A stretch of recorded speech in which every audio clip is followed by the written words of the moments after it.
buenas tardes a todas las personas que nos acompañan el día de hoy, miércoles, y bienvenidos a este espacio de En Casa con Ajeco, que siempre les digo, tiene como finalidad que conectemos a pesar de la distancia mientras estamos en nuestras casas cuidándonos en esta coyuntura del COVID-19.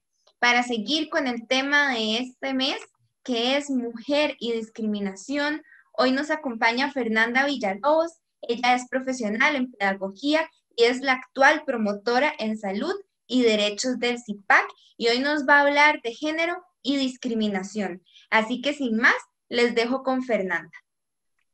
Hola, buenas tardes. Muchas gracias por estar aquí. Para mí es verdaderamente un placer con ustedes. Voy a empezar a compartir mi pantalla.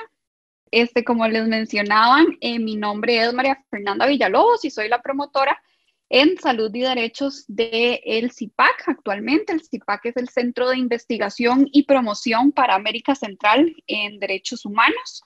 Y bueno, es un sueño para mí, es una maravilla porque me da la oportunidad de tener estos espacios de conversación con todos ustedes, y para mí es muy importante. Si por ahí me escuchan a lo largo de la charla decir como eso, como todo eso, intentar hablar con lenguaje inclusivo, no se asusten, es que yo estoy intentando adaptar el lenguaje inclusivo en mi vida. Entonces no se asusten ni se preocupen, no me volví loca, es nada más una buena práctica que ojalá poco a poco vayamos más personas adaptando en nuestras vidas. Entonces les comento que esta va a ser la agenda del día de hoy. Está así como dividida en grandes temas. Lo primero que vamos a hacer es una introducción al sistema patriarcal. Vamos a entender un poco qué es el patriarcado, luego vamos a comprender un poquito qué es el género, vamos a hablar de discriminación contra la mujer y luego vamos a hablar del costo vital de la discriminación, porque es importante que entendamos la discriminación y cómo afecta en realidad a las personas, ¿no?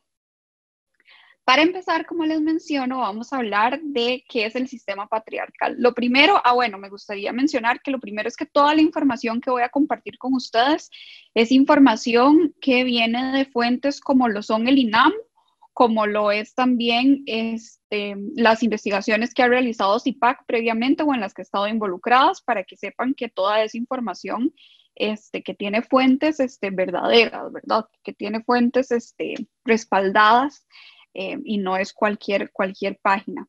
Entonces, para empezar, como les decía, el sistema patriarcal es un sistema ideológico que relaciones sociales, económicas, políticas, en un contexto específico, en un contexto histórico específico.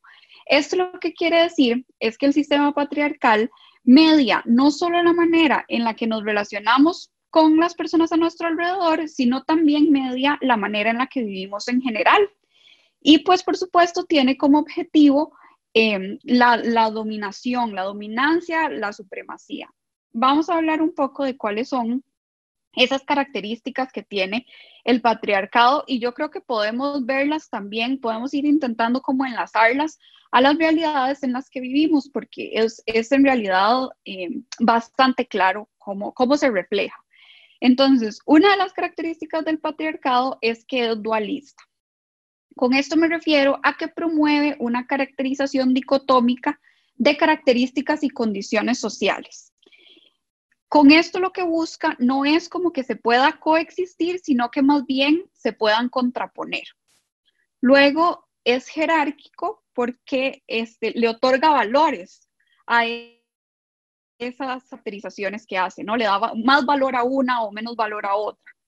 Ejerce poder de dominio, que entonces nos habla de que esa caracterización, esa condición a la que le dio mayor valor va a dominar sobre la otra. Y por último habla de que se perpetúa a través de, esto me estorba a mí aquí, no puedo ver la pantalla bien, se perpetúa mediante el temor y rechazo a la diferencia. Entonces esto lo que dice es que el patriarcado busca hacerse de mecanismos para mantener ese orden que ha instaurado. ¿Y cuáles son esos mecanismos? Pues uno de los mecanismos es, por ejemplo, la discriminación, la violencia, el miedo, el castigo, la culpa, entre otros. Entonces vamos a ver si podemos poner un ejemplo como más claro para comprender como estas características del patriarcado. Uno de los elementos más significativos que tiene el patriarcado, como les mencionaba, es el dualismo. ¿Y dónde se ve reflejado ese dualismo? Pues en el hecho de que el sistema patriarcal ha intentado a lo largo de la historia hacer o sostener una relación dicotómica entre hombre y mujer, nada más. No se puede, no, dentro del sistema patriarcal no se ha contemplado nada que no sea hombre y mujer. Y dentro de ese dualismo del que estamos hablando, podemos ver estos, ay Dios mío, ¿cómo hago para irme para atrás? Aquí, estas mismas características que les estoy diciendo. Es dualista, entonces es hombre o es mujer. Es jerárquico, entonces se le da más poder a uno de estos dos. En el caso de nuestra sociedad, a los hombres. Ejerce un poder de dominio, entonces sí, el hombre que tiene más poder ha tenido la capacidad de dominar en todas las esferas sociales y se perpetúa mediante el temor y rechazo a la diferencia, que es donde hablamos de que utiliza mecanismos para mantener esta dominancia y entonces utiliza mecanismos como la discriminación en todas sus expresiones. Entonces, vamos a ver que ejemplificamos mejor cuáles son estas características de el patriarcado y de cómo funciona y de cómo se instaura en la sociedad. Podemos entonces hacer un poco de reflexión sobre el tema de que este dualismo no solo es violento contra las mujeres, sino que también deja por fuera a todas estas otras personas que no se consideran o que no se identifican ni como un hombre ni como una mujer, porque también tenemos que ser conscientes de que en la sociedad actual la identidad del ser humano ha ido evolucionando y entonces ahora no todas las personas se identifican con hombre y como mujer. ¿Y saben qué? Eso está bien. La verdad está bien y yo creo que no debería de ser nada que nos genere a nosotros como un problema o sobre lo que nosotros tengamos que opinar en realidad, porque nosotros deberíamos de ser capaces de respetar la identidad de cada una de las personas. Y ahorita más adelante vamos a hablar un poco más de identidad para mejor todo este tema. ¿Cómo se lo pueden imaginar? Y como lo he mencionado hasta el momento, el sistema patriarcal ha venido instaurándose durante muchísimos años y es una realidad que es el sistema en el que vivimos actualmente. Yo creo que tenemos reflejos de eso como en el día a día, y si no también más adelante vamos a hablar de datos que nos reflejan que el sistema patriarcal, poniendo en una posición de beneficio al hombre, es el sistema que conocemos, es en el sistema del día a día. Y las mujeres que estén presentes en esta conversación, yo creo que deben de tener también más de una historia donde se puede ejemplificar que este sistema que se ha instaurado a lo largo de los años es el sistema dominante al día de hoy. Pero es importante aclarar que no solo el hombre es el que ejerce esta posición de poder o de privilegio en el sistema patriarcal. También nosotras y nosotres podemos representar esas posiciones de poder o esos lugares de privilegio. Y los podemos representar en la medida en que siempre nos podemos encontrar en la calle con alguna persona que no tiene las mismas condiciones que nosotros o que por alguna u otra razón sufre de mayor discriminación que nosotros. Como por ejemplo, hay discriminación como por etnia y por nacionalidad y otras. Aquí hay algunos ejemplos que conozcamos de tipos de discriminación que pasan en el día a día y que tenemos que conocer para preferiblemente no reproducir, ¿verdad? Entonces encontramos el sexismo, que el sexismo es la discriminación por razón de sexo. Encontramos la misoginia, que es el rechazo, el odio o repudio hacia la mujer. Nos encontramos con el racismo, que es la discriminación por etnia. Nos encontramos con la xenofobia, que es la discriminación por nacionalidad. Nos encontramos con el adultocentrismo, que es la discriminación hacia las personas menores, hacia los niños, niñas menores de edad, y también hacia las personas adultas mayores. Es como, ya no sé si saben, como un ejemplo muy claro del adultocentrismo, es cuando los adultos le dicen como a cualquier otra persona como, ah, no, es que usted es un chiquillo, usted no sabe nada. O al contrario, cuando le dicen como, no, mami, usted ya no tiene opinión aquí porque nosotros somos los que sabemos. Eso es adultocentrismo. Luego está el clasismo, que es la discriminación por condición socioeconómica. Está también la homo, lesbo, bitransfobia, que es como la palabra grande y complicada para englobar todas las discriminaciones por orientación sexual e identidad de género. Y está el especismo también, que es la discriminación y maltrato animal. Entonces ahora vamos a hablar un poquito de género y sexo, para comprendernos sobre todo nosotros un poquito mejor. Muchas veces creemos que la diversidad sexual tiene nada más que ver con las personas gay, pero eso no es cierto. Nosotros todos somos diversos sexualmente, todos, absolutamente todos. Incluso dentro de la dicotomía que plantea el patriarcado. Entonces vamos a hablar de estos 4 conceptos que son muy importantes para entender quiénes somos, cómo nos sentimos y quién nos gusta. El primero del que vamos a hablar es la identidad de género. La identidad de género tiene que ver con quién soy yo, con cómo me siento. Es un proceso más a lo interno. Es que yo me levante todos los días sintiéndome como una mujer. Es que mi papá se levantó todos los días sintiéndose como un hombre. Es la identidad que cada uno de ustedes tiene. Y como les mencionaba anteriormente, no todas las personas se identifican como hombre o como mujer. Existen también las personas no binarias, que son las personas que no sienten que su identidad tenga que ver ni absolutamente con la de una mujer, ni absolutamente con la de un hombre. Existen, son válidas, y por eso es también que intentamos utilizar el lenguaje inclusivo para hacer referencia a todas estas personas que no caben dentro de esas 2 categorías que el patriarcado o el sistema patriarcal nos enseñó que eran las únicas que existían.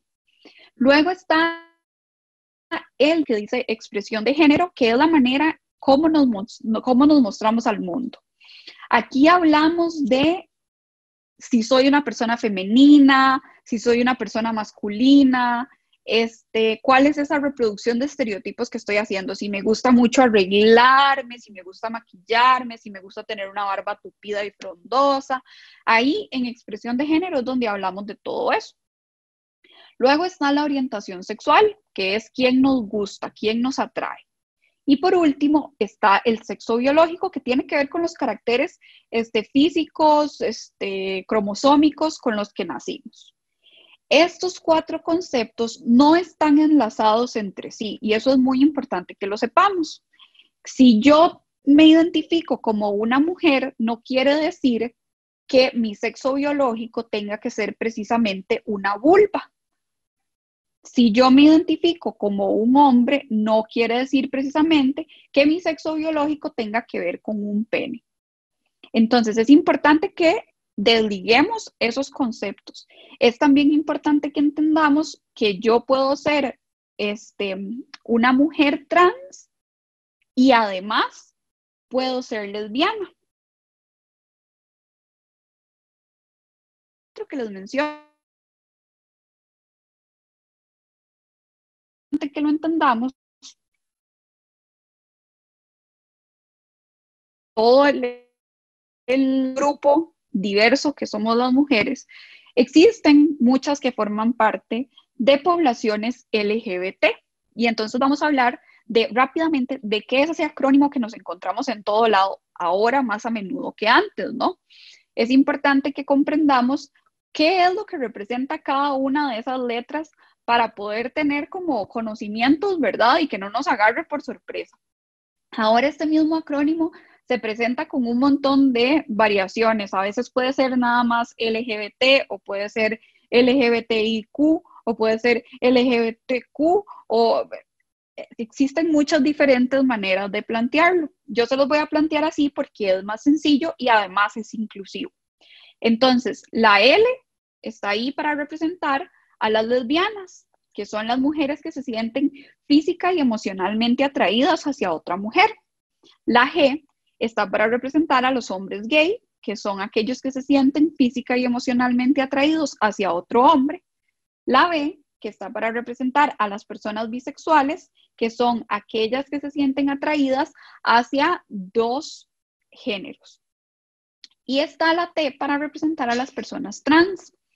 Dentro de las personas trans hay diferentes como ramificaciones, por decirlo de alguna manera para que sea como más claro. Están las personas transgénero, están las personas transexuales y así encontramos algunas otras.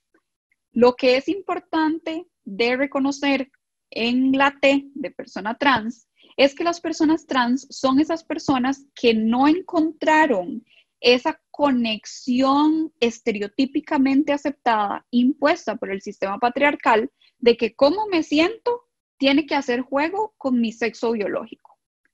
Entonces, esas son las personas trans, las personas que no sienten esa conexión establecida por el patriarcado entre su identidad y su sexo biológico. Y por último está el más, para reflejar todas esas otras personas que tienen otras orientaciones u otras identidades que no están representadas ni por la L, ni por la G, ni por la B, ni por la T. Y ahí podemos encontrar muy rápidamente, por ejemplo, a las personas pansexuales, que son aquellas personas que se sienten atraídas hacia las personas en general, sin importar cuál es el género o cuál es el sexo. Están también las personas demisexuales, que son aquellas que sienten, que pueden desarrollar más bien atracción sexual solo por las personas con quienes han desarrollado lazos emocionales fuertes. Están las personas asexuales, que son aquellas que no sienten ninguna atracción sexual, pero sí atracción romántica, por decirlo de alguna manera. Y están las personas arománticas, que son más bien lo contrario, que sienten atracción sexual, perdón, sí, pero no pueden entablar como esta atracción romántica. Ok, entonces aclarado, ¿qué es el patriarcado? ¿Qué es el género? ¿Cómo funcionan? ¿Cómo se ven reflejados hoy en la sociedad? Teniendo claros esos conceptos, vamos a hablar un poco sobre la discriminación de la mujer, contra la mujer.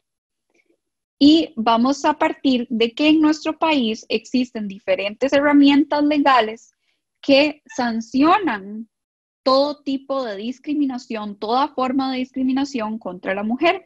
Existe un documento que se llama Convención sobre la Eliminación de todas las formas de discriminación contra la mujer.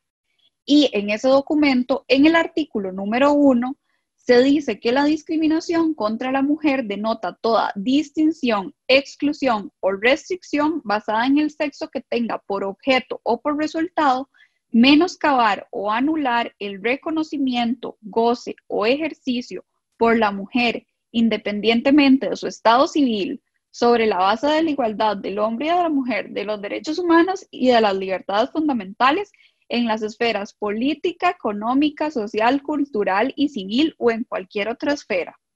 O sea, básicamente no nos pueden discriminar de ningún espacio, bajo ninguna razón, por el hecho de ser mujeres. Y a mí me gustaría saber si en realidad esto pasa el día de hoy, si en realidad ninguna mujer es discriminada en ninguna de estas esferas al día de hoy. Porque yo me imagino que tal vez las mujeres mayores que están aquí puedan reconocer que la sociedad ha cambiado positivamente en muchos aspectos, que tal vez se reconocen mejor los derechos de la mujer al día de hoy, pero que se reconozcan mejor que haya mayor reconocimiento de estos derechos, no quiere decir que se reconozcan ya por completo. Y ahí es donde la lucha no puede continuar, no puede detenerse, sino que debe continuar más bien. Ok. Como ustedes saben, el Día de la Mujer acaba de pasar. Fue el lunes, el 8 de marzo, y el equipo de Amelia Rueda sacó un par de infografías bastante bonitas que vamos a usar hoy para hablar un poquitito más del tema. Tal vez las vieron en redes sociales, tal vez no, pero aquí se las traje yo para que las revisemos, porque entonces, como les mencionaba en algún momento, es muy importante que empecemos a asumir a la mujer o al grupo de mujeres como un grupo diverso. Ay, disculpen, es que se me seca mucho la garganta. ¿Y por qué como un grupo diverso? Pues resulta que las problemáticas que enfrento yo como mujer blanca de clase media no son las mismas que enfrentan algunas de ustedes que son mujeres adultas mayores. O tampoco son las mismas que enfrentan esa amiga X que es una mujer y que además es una mujer negra. O las mismas que enfrenta cualquier persona conocida de ustedes que además de ser mujer adulta mayor, es una mujer adulta mayor con discapacidad. Y es importante que tengamos esto claro porque cuando pensamos en la defensa de los derechos de la mujer o en la lucha continua de los derechos de la mujer o en la discriminación contra la mujer, muchas veces pensamos o se nos viene a la mente un único tipo de mujer. Y entonces de esta manera invisibilizamos todas estas otras características que tenemos como mujeres, que tenemos como personas en realidad en general y que traen o radicalizan problemas que ya enfrentamos en el día a día. ¿Y en qué lugar se encuentra Costa Rica en toda esta situación? ¿Qué es lo que pasa en nuestro país de cara a toda la discriminación que enfrentamos en el día a día? Como les mencionaba, Amelia Rueda sacó también esta otra infografía que está muy interesante, que dice que en el mundo 35% de las mujeres han sufrido violencia física o sexual. El 23% de brechas, el 23% que existe de brechas es, ay Dios mío, no dije nada, el 23% que existe de brecha salarial entre hombres y mujeres, perdón, ese es el porcentaje. Y 15 millones de niñas no irán a la escuela. Eso es lo que pasa en el mundo. Y en Costa Rica dice que el desempleo es 5% mayor en mujeres, que 3 de cada 10 cargos gerenciales son ocupados por mujeres y que se registraron 24 femicidios en el 2018. Y estos son los números que pueden ser contados, ¿no? Porque siempre tenemos que tener muy presente que no todos los femicidios son reportados, que no todas las mujeres trabajan en la legalidad, por ende no entran dentro de ese desempleo que es mayor en las mujeres, que no todas las mujeres que sufren violencia denuncian la agresión, porque entonces si todo eso estuviera realmente contabilizado, posiblemente estos números serían todavía más altos. Y a mí ya me parece suficientemente alarmante que solo 3 de cada 10 cargos gerenciales sean ocupados por mujeres. Es muy poquito. ¿Cómo va a ser posible que de 10 gerentes que hay en este país, solo 3 sean mujeres? Nosotras tenemos mucha mayor capacidad, ¿no? Yo conozco muchísimas mujeres profesionales que podrían estar ocupando esos cargos gerenciales y pues que no está pasando ahorita. Y con el tema de los femicidios, ahora justo el 8 de marzo, vi una imagen que decía que en los últimos 2 años, o sea, el año pasado y en lo que llevamos, han habido 26 femicidios. 26 mujeres, sí, que fueron asesinadas por sus parejas, exparejas, parientes, conocidas o atacantes sexuales. Y para darles una idea de la gravedad de este problema, 26 de esas 26 mujeres, 4 eran menores de edad, 2 eran niñas de 3 y 4 años. 16 de esas 26 eran mamás de 35 personas. Y dentro de este grupo de 26 mujeres habían estudiantes, profesionales y turistas. Entonces, este es también un buen ejemplo de que la discriminación de género no solo ataca a un tipo de mujer, no, sino que, de nuevo, es importante que reconozcamos cuál es el tipo de mujer que es más propensa, cuál es el tipo de mujer que tiene más características que agravan esa discriminación. Y entonces, ya que hablamos de Costa Rica, hablemos del mundo. ¿Qué es lo que pasa en el resto del mundo? Este es un índice que me pareció muy interesante, que también vi el otro día, que dice que solo existen 10 países con plena igualdad de género, pero con plena igualdad de género basado en los indicadores que no sé si pueden ver ahí abajo porque se ven muy chiquititos, pero los indicadores que usaron para hacer este estudio son libertad de movimiento, empleo, sueldo, matrimonio, maternidad, emprendimiento, propiedades y pensiones. Utilizando esos indicadores, solo 10 países, que son indicadores, digamos, que no están dejando por fuera bastantes cosas, solo 10 países tienen esa plena equidad de género.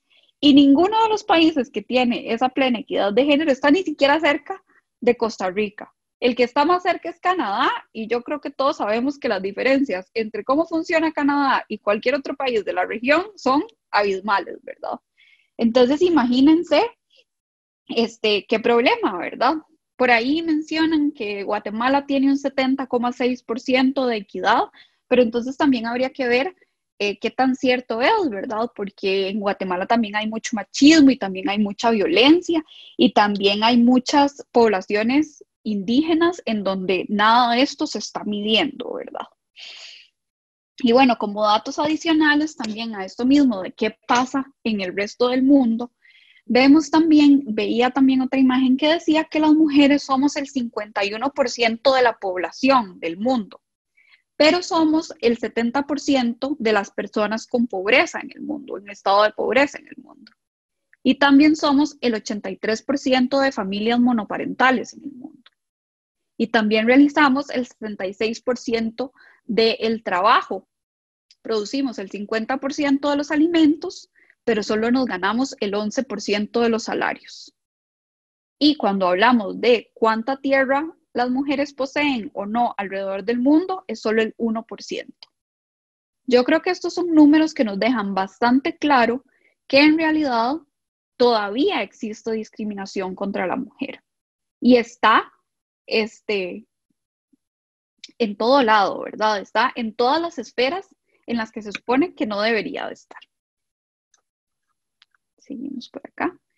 Y entonces ahora vamos a hablar del costo vital de la discriminación. Esto es importante porque se han hecho estudios que nos indican que vivir una vida de discriminación trae consecuencias a nivel físico, no solo emocional o psicológico, sino también físico. Y vamos a hablar un poco sobre eso. Vamos a hablar de qué es discriminar rápidamente. Este es un extracto del concepto que utiliza la ACNUD, que es el Alto Comisionado de Naciones Unidas para los Derechos Humanos, sobre qué es discriminar, que dice que discriminar es toda distinción, exclusión o restricción que tenga por objeto menoscabar el reconocimiento, goce o ejercicio en condiciones de igualdad de los derechos humanos y libertades fundamentales. El efecto que va a tener la discriminación en cada una de las personas, como les he mencionado, depende mucho de las vulnerabilidades específicas de cada persona. Y aquí es donde retomamos. Depende mucho de si soy nada más una mujer blanca o si soy una mujer negra, si soy una mujer con discapacidad, si soy una mujer bisexual, si soy una mujer lesbiana, si soy una mujer trans. Va a depender de si soy una niña o si soy una mujer adulta mayor. De todo eso va a depender qué tanto nos va a afectar o no la discriminación. Y la discriminación es tan nociva y genera tanto problema en el desarrollo del ser humano porque impacta 3 aspectos específicos que nos definen. Uno es que viola las libertades fundamentales, los derechos fundamentales, como lo mencionaba. Otro es que tiene que ver con la capacidad de nosotros de ser persona, afecta esa capacidad de ser persona. Y por último, por supuesto, afecta la capacidad de vivir una vida con bienestar. La discriminación se puede manifestar de diferentes maneras. La discriminación puede pasar por una acción o por una omisión. Eso quiere decir que puede ser algo que yo hice o algo que dejé pasar, algo que vi que estaba pasando y volví a ver para otro lado y no es conmigo. También puede ser intencional o no intencional, o sea, adrede yo hice ese comentario o con el comentario que hice discriminé a alguien más. Puede ser directa o indirecta. Igual, una acción que hice directamente hacia una persona o que con la acción que yo llevé a cabo afecté a un grupo de personas. Y por último, puede ser sutil o puede ser hostil. Eso quiere decir que puede ser directamente violenta y frontal o que puede ser más bien como solapada, puede pasar por ahí, puede que algunas personas no se den cuenta porque lo hice de manera muy sutil. Entonces es importante que estemos como muy observantes de cuáles son nuestras actitudes, nuestros comportamientos, nuestras acciones para no caer en esa discriminación, para no discriminar y no dejar que se nos discrimine tampoco. ¿Y cuáles son las grandes áreas que daña la discriminación? La discriminación daña 4 grandes áreas. La primera es la confianza. En esta hablamos de la confianza no solo que siento en mí misma, sino también la confianza que siento en las personas que me rodean. Y entonces qué difícil transitar por un mundo en el que no tengo confianza, ¿verdad? Luego está la de imagen y valor propio, que es donde hablamos de toda la estigmatización. Es donde empezamos a creer que nos merecemos el maltrato, que algo tenemos mal y que por eso nos merecemos el abuso. Y entonces, si tengo esta imagen debilitada o desvalorizada de mí misma, es muy difícil asumirme como una persona que pues merece derechos y respeto. Y entonces no puedo asumir con seguridad ningún proyecto, ni ningún sueño, ni nada que me esté planteando para mi vida en general. Y por último está la capacidad de controlar, perdón, la corporalidad, me iba a brincar una. La corporalidad, que es donde nos habla que nos desconocemos nuestro cuerpo, vemos nuestro cuerpo como fragmentado, como no amado, es donde se instauran las prácticas peligrosas, es la razón, por ejemplo, de los suicidios, es la razón, por ejemplo, de cualquier agresión física que yo me autogenere, porque además no tengo la noción de autocuido, no entiendo la importancia de cuidarme a mí misma, a mí mismo, a mí misma. Nada más estoy completamente desligado de ese concepto. Y ahora sí, por último, la otra gran área que daña la discriminación es la capacidad de controlar el mundo. Eso quiere decir que nos sentimos completamente impotentes, sin poder para enfrentar lo más cotidiano. Esta misma discriminación se ve expresa en algunas situaciones específicas, se traduce a un nivel biopsicosocial. Y algunas de las expresiones más claras de esa discriminación es, por ejemplo, el aislamiento, la depresión, la ansiedad. Hay las personas que han sufrido, que han experimentado discriminación también tienen mayor predisposición a padecer enfermedades crónicas, estrés crónico, tienden a también perder como sus vínculos familiares, hay mayor predisposición a encontrarse en una situación de pobreza, también que es la razón por la cual se considera que, una de las razones por las cuales se considera que las personas que han vivido en discriminación tienen una expectativa de vida menor, es que las personas en discriminación retrasan la búsqueda de atención médica. Y esto, por supuesto, puede desencadenar o puede terminar, sí, en muerte prematura. Entonces, siempre es muy, muy importante que nos preguntemos qué siento y qué pienso de la diversidad o de las personas diferentes a mí. Porque como les expliqué al principio, el sistema patriarcal nos enseña a rechazar todo eso que es diferente para poder mantener ese estado de dominancia, ¿no? Del que hablábamos también al principio. Y la única manera de romper con esos círculos o con esos ciclos de violencia es estar siempre muy, muy, muy vigilantes de cómo nos sentimos o de qué pensamos de las personas que son diferentes a mí. Y dentro de eso cabe, por ejemplo, todo esto mismo, de cómo me siento con respecto a las personas que tienen alguna discapacidad? ¿O cómo me siento con respecto a las personas que tienen una identidad de género distinta? ¿Cómo me siento ante todo este tema de las personas no binarias? ¿Cómo me siento ante el tema de las mujeres lesbianas, de las mujeres bisexuales? ¿Cómo me siento ante el tema de las personas negras? Todo eso es muy importante que lo revisemos, que lo estemos revisando constantemente, porque con el simple hecho de decir, no, es que yo no soy una persona racista o yo no soy homofóbico, no quiere decir que no lo seamos, sino que tenemos que estar revisando todas esas actitudes. Y por último, entonces, aquí hay 5 rápidos consejos o tips que podemos aplicar en el día a día para mejorar esta situación, para no formar parte de estos círculos de violencia. Y esos tips son trabajar por una sociedad libre de violencia. ¿Cómo? Compartiendo esta información con las personas que viven con nosotros, con nuestros amigos, con todas las personas con quienes nos sintamos cómodos de hacerlo. Luego está apoyarnos para transitar del miedo a la esperanza.